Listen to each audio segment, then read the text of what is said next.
날 수도 있어요. 소규모로 쭉 하는 거. 이거 누구한테도 유리하진 않고요. 누가 더 많이 피해를 보느냐의 게임이에요. 의회 승인이 없이 전쟁을 유지할 수 있는 기간 제한이 있다. 이 전쟁을 승인해줄 가능성도 있다고 생각하시는 거예요? 예. 트럼프 이기다 보니까 웬만큼 사람 다 트럼프 눈치를 보는 사람들이에요. 저는 지금 이 국회에 크게 희망이 없어요. 이번 주말은 어떻게 보시나요? 트럼프 대통령 부탁드립니다. 제발 이번 주말만 좀 가만히 계세요. 요새 많이 바쁘시죠? 조금 네, 근데 그럴 수밖에 없는 게 우리나라가 일단 그쪽 지역에 관해서 기본적인 상식이 또 많이 없고 어떻게 돌아가는지도 잘 모르고 그렇습니다. 사실은 전문가분들 많아요. 그동안 이렇게 친밀한 관계를 가진 적이 없기 때문에 또 생김새도 좀 다르다 보니까 조금 더 스포트라이트를 받을 뿐이지 사실은 저보다 더 잘하신 분들이 많습니다. 그렇군요. 네. 이 미국과 이란의 협상이 또 결렬됐습니다. 이제 언제 타결될지도 잘 모르겠어요. 이번 결렬의 이유는 뭐라고 보시고 협상이 정말 되려면 서로 뭘 좀 준비를 해야 되나요? 사실은 아직은 희망의 구멍이 있어요. 희망 가져도 되긴 하지만 큰 틀에서 조금 이제 사람이 부정적으로 생각하게 돼요. 왜냐하면 미국이 그동안 전쟁 이전에 있었던 이란을 대응하는 그 자세하고 40일 동안 싸웠는데도 그 이후에 있는 자세가 크게 안 변했어요. 그래서 이란 보기에는 원래 우리의 정치 제재를 무너뜨리려고 이 전쟁이 시작됐지만 40일 동안 우리는 이렇게 맞았는데도 안 죽었다면 그럼 니네들이 실패한 거잖아요. 그러면 전쟁 이전에 있었던 자세가 조금은 변해야 되는데 물론 아예 안 변하는 거 아니에요. 왜냐하면 결론적으로 휴전을 위한 정전이라고 시작됐던 과정이긴 한데 이것을 또 제안하는 측이 미국 측이 있지 이란이 미국한테 이제 안 짜고 하진 않았잖아요. 결론적으로 미국의 자세가 아예 안 변했다는 건 아니지만 근데 이란 입장에서는 이 정도의 변함이 우리를 협상 테이블에 데리고 올라는 변화이지 협상을 막 하려면 전쟁 이전에 우리한테 요구하는 것들의 일부가 사라져야 돼요. 왜냐하면 우리가 맞았지만 배배를 안 했어요. 지금 완전히 이란 입장에서 얘기하시는 거죠? 네, 이란 입장에서. 근데 트럼프 대통령은 그걸 뺄 생각이 없어요. 근데 여기서 또 트럼프 대통령 발목을 잡힌 거 뭐냐면 트럼프 대통령은 원래 오바마 대통령 시절 때 이란이란 했던 핵협상 합의를 파기하셨던 분이에요. 그래서 사람들이 평가를 했을 때 2018년에 파기됐던 그 협상 내용을 가지고 비교를 할 거 아니에요. 그렇죠. 그러니까 그거보다 센 게 나와야 되는 거죠. 트럼프 입장에서는 그거보다 센 거 나와야 돼요. 지금 그 상황이 안 잡히잖아요. 그러니까 트럼프 입장에서는 그때 파기했던 것보다는 더 강력한 계약이 돼야 되는 거고 네. 그런데 이란 입장에서는 나는 맞았지만 전쟁에서 진 게 아닌데 내가 왜 그걸 양보해줘야 되냐 이런 네. 거네요. 그러면 아까 희망의 구멍이 있다라고 하셨는데 희망의 구멍이 없는 거 아닙니까? 희망의 구멍이 어디에 있느냐면 이 전쟁이 맨 처음에 시작이 됐을 때 공개적으로 미국 안에는 딴소리들이 크게 안 보였어요. 근데 전쟁이 시작하다 보니까 미국이 오로지 군사력으로 백권국이 아니거든요. 동시에도 이제 세계에 있는 이제 이 자본주의 자유시장 경제 제재가 미국이 족주가 돼서 세탑된 시스템이거든요. 공산주의를 선택했던 중국마저 이 시스템 안에서 굴러가요. 그러다 보니까 미국이 군사력 아니고 경제 제재를 통해서 지금 자기 백권 시스템을 세탑시킨 나라인데 호르무즈에 근처에 있었던 이 사건들 때문에 그 시스템이 좀 약간 흔들린 거예요. 사실 까놓고 얘기를 하자면 호르무즈에 막혀봤자 미국에 크게 상관이 없어야 돼요. 왜냐면 거기로부터 가지고 왔던 물건이 미국 입장에서 크진 않아요. 오히려 동양 국가들은 더 그렇게 아시아에 하는데, 큰 영향을 주죠. 근데 이제 미국이 이제 권위주의 나라가 아니고 민주주의 나라고 그리고 자유시장 시스템이 있다 보니까 미국 안에 있는 사립 소기회사들이 다른 지역들에서 소기가 올라가면 그럼 나는 뭐하러 미국 내에서 팔아요? 가서 그쪽에다가 팔아야지. 그래서 어쩔 수 없이 소기 유가가 올라갈 수밖에 없어요. 물론 미국 기업들은 돈을 더 많이 벌겠죠. 만약 기존에 그 배럴당 파는 가격보다 더 높은 가격으로 파니까. 그래서 미국 기업 입장에서 봤을 때는 좋은데요. 근데 다시 말하자면 미국이 이제 권위주의 국가가 아니고 또 민심이라는 거 있고 여론이라는 거 있는데 매일매일 출퇴근하는 미국인 입장에서는 내가 지불하고 있는 유가가 올라가면 화가 날 수밖에 없어요. 그러다 보니까 이 미국이 중심이 됐던 석유는 이제 기본이고 다른 물자를 가지고 가격이 올라가면 이제 사람들이 이 전쟁 왜 나왔지? 그럼 미국 때문에 나온 거예요. 그 미국이 내부적으로도 외부적으로도 비난을 받을 수도 있어요. 근데 협상이 될 수 있다는 희망이 어디 있느냐? 미국 안에 있는 자본주의 세력이 있다고 생각해요. 그분들은 트럼프 행정부에서 더 세냐 아니면 친이스라엘 라인이 더 세냐라고 하면 지금으로서 친이스라엘 라인이 더 세 보여요. 지금 이제 중동을 담당하는 사령관이 센트콤인데요. 사령부의 대장이 브렛 쿠퍼였어요. 그분이 예를 들면 친이스라엘 라인이에요. 그래서 이 전쟁에 있는 제일 핵심적인 자리에 있는 사람이 이 입장이에요. 그래서 저는 아직도 요 근래에 이제 마무리돼서 끝날 것인가 아니면 다시 한 2차 교전이 시작돼서 2차 교전 이후에 마무리될 것인가를 가지고 비교하면 저는 뭐 6대4, 55대 45. 반반이지만 결렬될 가능성이 조금 더 높다고 보시는군요. 왜냐면 안 맞아요. 레고가 서로 맞아떨어져야지 될 건데 안 맞았는데 그럼 어떻게 해요? 그러니까 서로 가지고 있는 조건들이 너무 안 맞는다. 그러면 양쪽 다 어느 정도는 좀 자기들의 요구를 좀 낮춰야 되겠지만 알파고 씨께서 지금 얘기하시는 걸로 봐서는 미국의 요구를 좀 더 낮출 필요가 있다는 걸로 들리는데 이란이 절대로 포기하지 않을 몇 가지가 있어요 지금. 그리고 미국이 역봉쇄하는 이유도 이란이 지금 테이블에다가 호르무즈 해협이랑 같이 왔잖아요. 원래 없었던 카드였는데 그 카드의 의미를 없애버리려고 또 역봉쇄를 했는데 단기적으로는 좀 도움이 되겠지만 장기적으로 도움이 되려는 모르겠어요. 러시아 미디어에서 나왔던 분석들을 보니까 이 역을 빨리 마무리할 거라면 좋은 생각이긴 한데 장기적으로 가면은 또 미국한테 그거는 부품으로 돌아갈 수가 있어요. 그러니까 원망이 갈 수 있겠네요. 왜냐면 사람들 입장에서는 이란이 생존의 전쟁을 하고 있어요. 근데 미국이 생존의 전쟁 아니잖아요. 이런 부분들. 물론 지금 미국이 역풍세를 한다는 거는 이란 패 상대로만 봉쇄를 하고 있지만 이란이 오랫동안 경제제재를 받기 때문에 이 경제제재를 뚫어왔던 나라이거든요. 그 과정에서 이제 다양한 나라들의 패들이 이용해요. 뭐 예를 들면 출발해요. 어떤 알파고라는 나라의 알파고 깃발을 들고 있는 패가 출발해요. 그래서 미국 보기에는 그거는 이란 패가 아니에요. 지나가다가 갑자기 다른 조그마한 보트들이 와서 거기에다가 실어요. 뭐 이런 일들이 이란이 하거든요. 호르무즈 해협에서 일어난 일이죠. 네. 그리고 또 신호를 주는 기계를 잠시 좀 약간 꺼버리고 이런 일들 하는데 이 과정에서 자칫 잘못해서 중국패라는 충돌이 일어나면 어떻게 해요? 왜냐면 그 소기들의 대다수가 중국으로 가요. 뭐 이런 저런 좀 약간 아주 위험한 일들이 벌어질 수 있는 분위기예요. 그래서 다시 원점으로 가자면 미국이 최소도 이 단도미사일 정도는 포기하지 않으면 이란이 절대로 각서에다 사인하지 않을 것 같아요. 제가 보기에는 이란이 지금 자기 단도미사일들이 2000km 가거든요. 전쟁 이전에 이후에도 미국이 단도미사일 줄여야 된다고요. 이거는 무장 해제하라는 걸로 똑같아요. 그럼 어떻게 해요? 그게 이란으로서는 양보할 수 없는 조건이 될 거고 유일하게 절대로 그 논의 자체도 하면 안 되는 거는 단도미사일이에요. 미국 입장에서는 18년도에 트럼프 대통령이 깼던 조약이 있기 때문에 그거보다 나쁜 조약을 맺을 수는 없고 이런 거네요. 그 조약을 깰 때도 트럼프 대통령 두 가지를 언급하고 그 조약을 깼어요. 하나는 조약의 임기가 있었어요. 일단 이 상태로 15년 가고 이란이 열심히 했다면 우리는 핵이랑 관련된 더 많은 요구를 하고 이란에 남는 경제 제재들도 풀어주겠다는 식으로 15년으로 출범했던 조약이었어요. 트럼프 대통령이 이 조약을 깼을 때는 15년 이후에 다시 이란이 멈추지 않을 거라면 어떻게 믿을 수 없고 그리고 두 번째 핵을 개발했는데 핵 없다고 칩시다. 그러면 그걸 실어주는 단도미사일도 중요하지 왜 단도미사일이 여기에 없느냐. 이번에도 협상을 하려고 했을 때 협상이 안 되는 거는 또 단도미사일 때문에 협상 안 되는 건데 단도미사일을 어떻게 극복할 거냐. 미국이 거기로부터 포기를 했다고 하면 그럼 그것이 뭐냐. 친이스라엘 라인이 자본주의 라인한테 패배했다는 거예요. 그 권력 안에서. 근데 지금으로는 그렇게 패배해 보이진 않아요. 그러니 협상이 어렵겠네요. 근데 모르지 왜 갑자기 펜타곤에서 장군들이 아니 우리랑 이란의 단도미사일 무슨 상관이야. 걔네들이 아무리 개발해봤자 우리 본토를 때릴 거라면 그것도 이제 별개의 문제인데 이란의 단도미사일이 이스라엘 발인데 우리는 왜 이것 때문에 이란이랑 이 정도로 싸워야 되는지 이상한 일들이 벌어지면 그러면 한 라인이 거기서 빠지고 그러면 단도미사일 없이 협상이 되고 마무리될 수도 있어요. 아니면 트럼프는 갑자기 야야 모든 미사일들을 가지고 와 다 이란한테 쑤셔 뭐 이렇게 할 수 모르죠. 어우 최악이네요. 그런 일은 안 일어났으면 좋겠네요.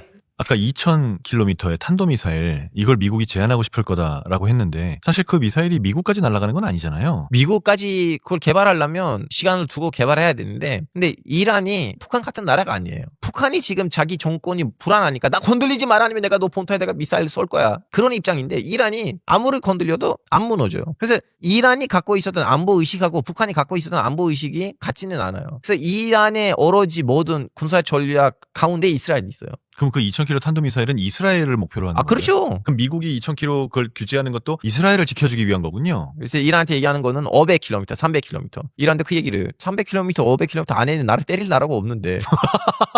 아, 네. 그럼 그쪽 나라들의 깊이 있는 기사에서 얻은 정보를 보실 땐 누가 좀 더 유리하다고 보세요? 친이스라엘 쪽인가요? 아니면 친자본주의 쪽인가요? 그쪽 사람들이랑 얘기해보면 자본주의 세력이 친이스라엘 세력을 완전히 억누르고 이걸 휴전으로 가려면 충분하게 설득을 하지 못하는 상황이다. 군사적으로. 그렇게 완전히 설득하기까지는 좀 힘든 상황이다. 네, 왜냐하면 결론적으로 설득이라는 거 트럼프 대통령 설득인데 트럼프 대통령 보기엔 괜찮아 보여요. 찝찝하게 이거 더 괜찮아 보이는 거예요. 그래서 한 2차 전쟁을 다시 하고 거길로부터 이란이 지금보다 더 많이 맞으면 다음 협상 과정에서는 이란의 요구사항들 조금 더 줄이고 미국도 더 이상 이 사람들이랑 싸우지 말아야겠다는 걸 2차 교전들이 아마 확실히 받아들이면 더 괜찮은 협상이 나오지 않을까라는 말들이 있어요. 그러면 한 번 더 싸워야 된다는 얘기네요. 한 번 더 싸울 이제 가능성이 앞에도 말씀드렸다시피 45야 55. 근데 이제 우리 희망이 있었던 거는 이제 조 켄트 같은 사람들이 사직서를 내고 나오고 공식적으로 팩트 체크는 안 되지만 거의 기정 사실이 됐던 거 뭐냐면 펜타곤에 있는 장군들이나 고위급 간부들이 백악관에서 싸우고 있다는 얘기들이 여기저기 나와요. 저는 사실 이 얘기를 많이 들었는데 이제는 자기 이름을 걸고 사람들이 방송에 나와서 얘기를 하니까 이거는 뭐 풀이 없으면 연기가 안 날 거 아니에요.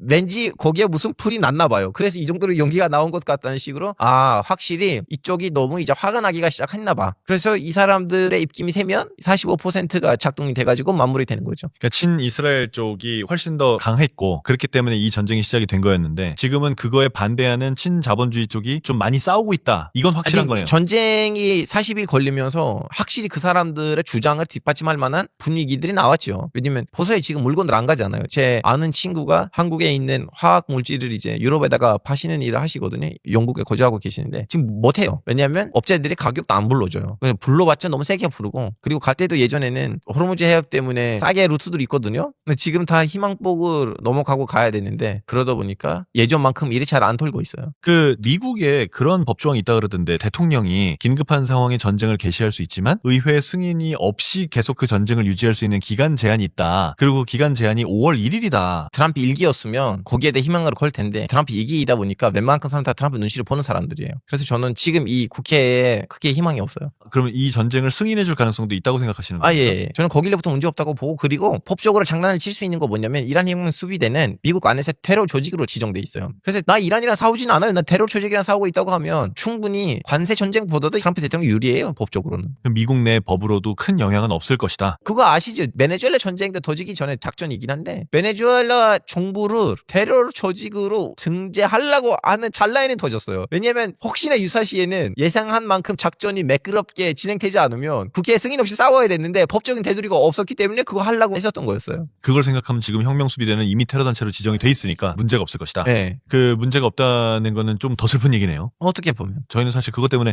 5월 1일 전에는 그래도 결판이 나지 않을까라고 생각했었거든요. 시간이 이렇게 협상이 안 되고 질질 끌어가는 시간이 길어지면 이건 미국에 유리한 건가요? 이란에 유리한 건가요? 이것도 중점을 어디에 두고 보냐에 따라 달라요. 예를 들면 지금 제일 이제 나쁜 시나리오를 갑시다. 제약의 시나리오를 가면 또 여기서 제약이 두 가지 있어요. A, 연말까지다. 왜냐하면 중앙선거가 있어요. 이대로 가면 확실히 물가가 더 많이 올라갈 거고, 다음 선거 때 상위원 하위원에서 민주당 사람들이 많이 들어오면 그 사람들이 대통령을 탄핵시킬 수도 있고, 이런 국회로 오래 갈 수가 없어요. 미국의 중간선거가 올 연말에 있죠. 이건 이제 제약의 시나리오에서 그나마 좋은 시나리오고, 더 나쁜 시나리오가 뭐냐면 로 전쟁 꼴이 날 수도 있어요. 소규모로 쭉 가는 거. 그러면 경제는 계속 어려워지는 거네요. 근데 여기서 이제 문제가 뭐냐면 소규모로 간다고 해도 그 매일매일 통제해야 되는 전쟁이거든요. 거기서 또 자칫 잘못하고 뭐가 잘못 나오면 확전의 길이 있어요. 물론 저는 이 B 시나리오는 그렇게 큰 시나리오라고 보진 않아요. 왜냐면 이란이 그걸 오랫동안 찔찔 갈 수 없어요. 자기 입장에서 끝나야 돼요. 연말까지는. 이렇게 가다가 뭔가 잘못한다? 그러면 후티 반군을 통해서 마돌만대 폐업다 묶어버리고, 이런 일들이 다 충분히 가능한 일이에요. 두고 봐야 돼요. 중동에서 이런 말이 있어요. 망태기에서 꺼내지 않았던 무는 제일 큰 무다. 아직 꺼낸 무들을 보고 계산하지 맙시다. 아직 망태기 안에 또 무가 있어요. 더 나쁜 게 나올 수 있다는 건가요? 그렇죠. 그럼 시간이 딱히 뭐 이란한테 유리하다, 미국한테 유리하다 이렇게 말할 수 없는 부분이네요. 이거 누구한테도 유리하진 않고요. 누가 더 많이 피해를 보느냐의 게임이에요.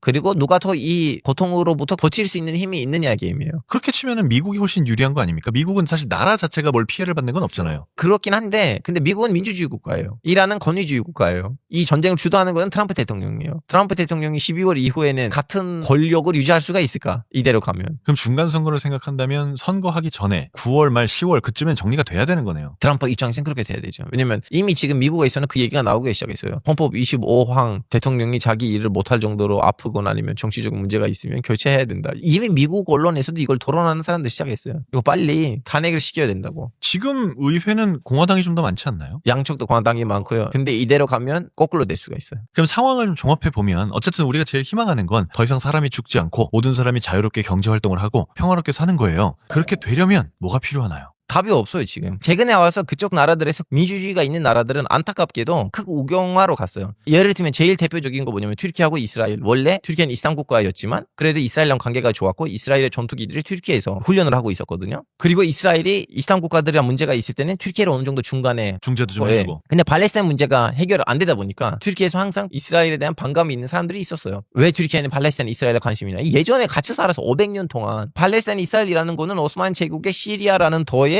하나의 쿤이었어요. 그 관계를 어떻게 될 거예요? 예전에 같이 결혼하고 살았는데 아직도 친척들이 있는 사람이 있어요. 하마스의 지도자들 중에서 이란에서 암살당했던 이스마일 칸이에. 그 사람 뭐라고 하는지 아세요? 오케이, 나 지금 아랍 사람이긴 하지만 나의 조상이 오스만 제국이 보냈던 투르크족 공무원이에요. 뿌리가 튀르키예요. 나라들이 생겼지만 그렇다고 해서 그 나라 사람을 외국인이라 보진 않아요. 이 문제가 해결되지 않았기 때문에 에르도안이 여기에다가 올인했어요. 나는 팔레스타인 문제를 극복하겠다. 이스라엘한테 정신 차리겠다. 그러니까 이 포퓰리즘을 정권을 잡았어요. 그래서 어쩔 수 없이 자꾸 판 이스라엘 말을 해야 돼요. 반이스라엘 말을 자꾸 하다 보니까 튀르키예에 있었던 반이스라엘 감정이 원래 이 정도였으면 더 올라갔어요. 이 이스라엘도 그걸 보니까 뭐야 이 최근에 와서 튀르키예 왜 그러냐. 그리고 이스라엘도 이제 공개적으로 이란 다음에 다 계신 튀르키예에다 말을 해요. 보세요. 새로운 충돌이 생겼어요. 원래 없었던 충돌이었어요. 문제가 해결되지 않으면 그 문제를 가지고 누군가가 포퓰리즘으로 향할 거고 그걸로 이제 민심을 가지려고 할 거고 그거 완성이 되면 거기에 있는 관계자가 적대심을 느낄 거고 새로운 충돌이 나올 거예요. 그래서 중도의 요지의 문제가 해결되지 않으면 항상 다른 문제를 만들게 돼요.